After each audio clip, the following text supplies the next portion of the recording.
spiritual toolkits to increased productivity and improved quality of life. Awareness and focus, that in Sanskrit we say ekagrata and jagrukta. These are two tools. When we make use of it, 70% of any action, any kriya, any sankalp, any activity that you perform with your body, mind and soul, 70% increased benefit you experience. And when we do something, when we are absent-minded, let's take the activity of mindful eating, although it is a very normal action, but 70% nutrition, 70% of the benefit that it could have contributed in our life had we been eating mindfully. The fat quotient that it adds to our body, because you are not chewing it as much as it is required. The act of expressing gratitude that we keep reading in law of attraction books and law of attraction series, in the manifestation techniques, that we miss out on.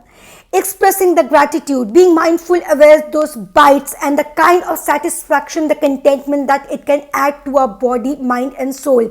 Because what we are eating with a conscious eyes, that is just food, but the reality, that is the urja, that is the energy that we are consuming, and it is ultimately that energy consumed in the form of networking, in the form of social media, in the form of visual consumption, in the form of physical consumption, any consumption. You're consuming something, may it be in a form of some negative or prosperity. Negativity versus prosperity, it is the urja at the end of the day. It is the consumption of the urja, it is the consumption of the energy. So 70% benefit that we are reaping today. Any activity, you're handling some project in your workplace, you're handling some sort of important consignment that you have to get delivered, anything that you're working on, if we want to increase our productivity, it is the practice of awareness and focus, the practice of mindful awareness and focus that can be attained by regular prayers, by regular meditation sessions, by regular practicing of gratitude, and by not giving ourselves away, not exhausting ourselves on the negative actions and the negative thought processes we are surrounded with most of our times and most of the hours in our day. We have to be very aware what we are letting in ourselves and what we are opening our doors to. Do not let anything inside of you, do not let anything enter inside of you that is not good for you. And it is the sense of our mind, it is the sense of the indriya, it is the ability to sense, and we get to know that this is something that's going to harm me. And with the gradual increased practice of awareness, with the gradual practice of focus and concentration, the ability to sense also increases, and we tend to know that how exactly, what should I do to block this negativity to inside.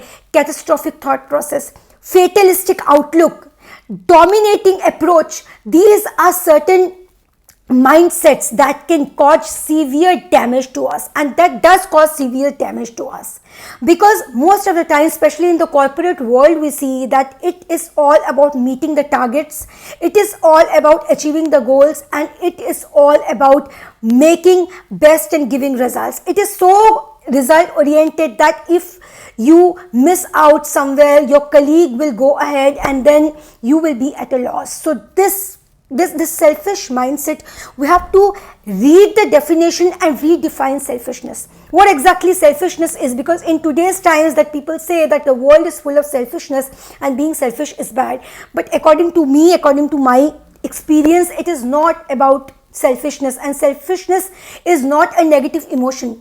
People in true sense are not being selfish, and you need to be selfish. You need to be selfish for your soul. You have to be selfish from the point of view of protecting your soul, but people lack selfishness.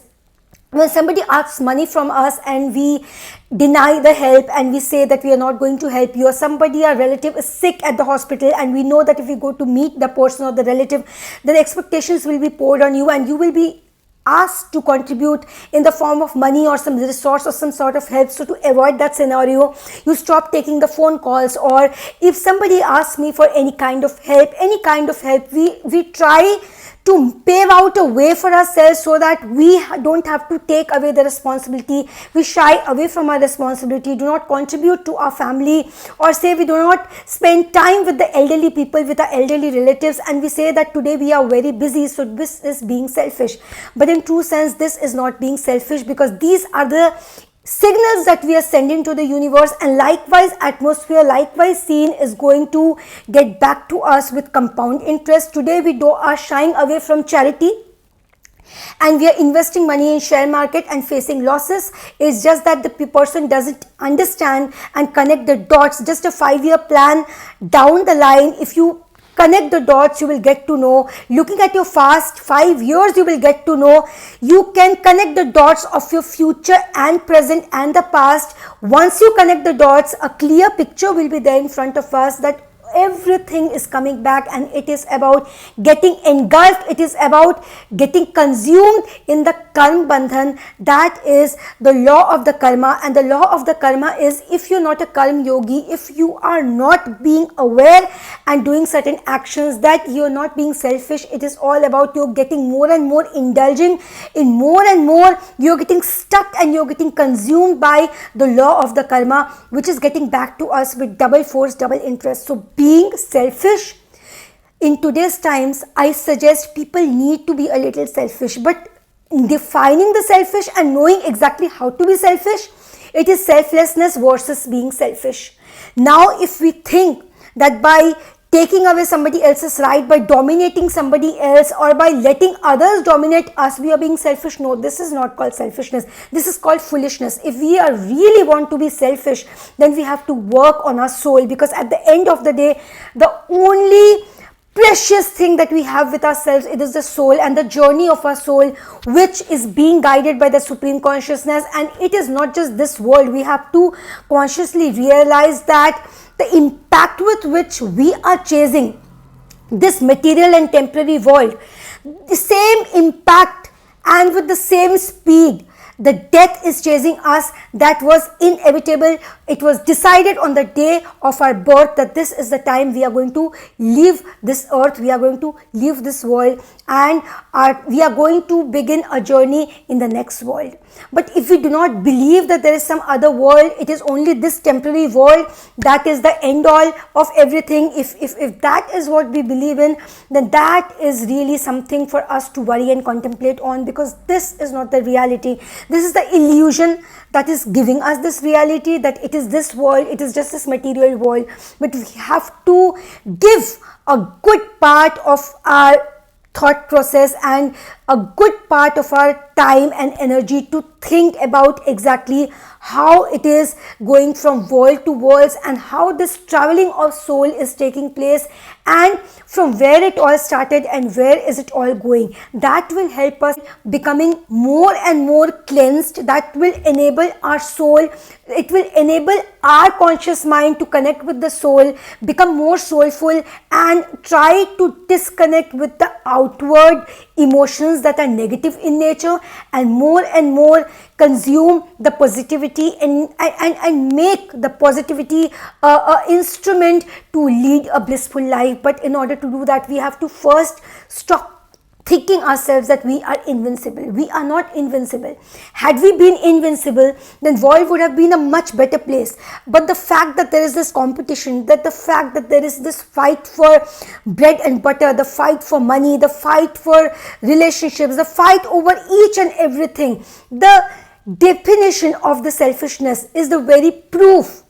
The existence of the term selfishness and the emotion called selfishness is the very proof that we are not invincible, and we are insecure most of our times. And insecurity comes out of the truth that somewhere down the line we know that we are not invincible, that we have to go on winning that battle, and the moment we lose, then the things end for us. So this is the insecurity. So if a human being is really that insecure, then why not inculcate that state of awareness and kill those dependencies and become that self-sufficient individual, that self-reliant individual, that self-oriented individual who will focus and be selfish for the self soul and not just self-interest. Because anything that we think that we are being selfish, we have to differentiate between being selfish and being foolish. If we run away from charity, if we run away from helping our relatives, if we run away from spending time with elderly people who are a part of our family, then we are not being selfish. Then we are doing something else, and that is called getting engulfed, getting engrossed in the karma bandhan. And karma bandhan is just the opposite of being karma yogi. Karma bandhan is you are rebelling with the law of karma, you are challenging the law of karma, and you are sending certain kind of signals to the universe, and with compound interest that is going to come back to us. So let's make a conscious decision to be truly selfish towards our souls and be righteous in our nature and do the righteous activities. Because righteous activities are something, when we know we are performing our duty, it will be clear in our head that we are not getting sunk, we are not sinking in the karma bandhan and the law of karma. Law of karma cannot impact us, it cannot harm us, because we are being dutiful and being very aware of the state of mind that yes, this world is temporary and this is not the reality. The ultimate reality is the inevitable supreme consciousness.